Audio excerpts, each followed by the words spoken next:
சரி, இப்படி எல்லாம் இருக்கும்போது உங்களுக்கு தெரியும் பியூமி அன்சமாலி அவருடைய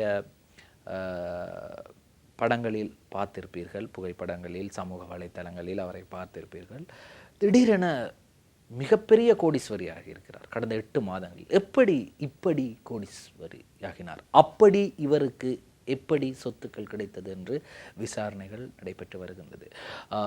14 கோடிக்கு 14.8 கோடிக்கு கொழும்பு 7 வீடு ஒன்று வாங்கியிருக்கின்றார். எப்படி இந்த காசு எங்கிருந்து வந்தது?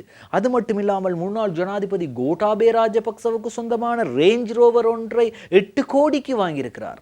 8 கோடி காசு எங்கிருந்து வந்தது? கேள்விகள் எழுப்பப்படுகின்றது. இன்றைய பிரதான 2 சிங்கள பத்திரிகைகளில் பிரதான தலைப்புச் செய்தியாக வெளியாகி இருக்கின்றது. நாங்களும் பார்க்கலாம்.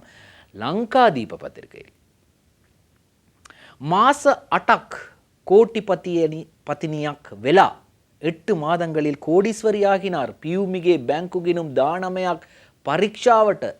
பியூமியின் 19 வங்கி கணக்குகள் தற்போது பரிசோதனைக்குட்படுத்தப்பட்டிருக்கின்றது. கோட்டகே வாகனயாத் கோட்டி அட்டகட்ட அரான். கோட்டாபே ராஜபக்சவின் வாகனத்தை, ரேஞ்ச் ரோவர் வாகனத்தையும் 8 கோடிக்கு பெற்றிருக்கின்றார். தற்போது 8 வங்கிகளுக்கு நீதிமன்றத்தால் உத்தரவு பிறப்பிக்கப்பட்டுள்ளது. அவரது வங்கி கணக்குகளை சிஐடியிடம் கையளிக்குமாறு. சரியா? எப்படி காசு வந்துச்சு, எங்கேருந்து வந்துச்சு என்று தெரியாது.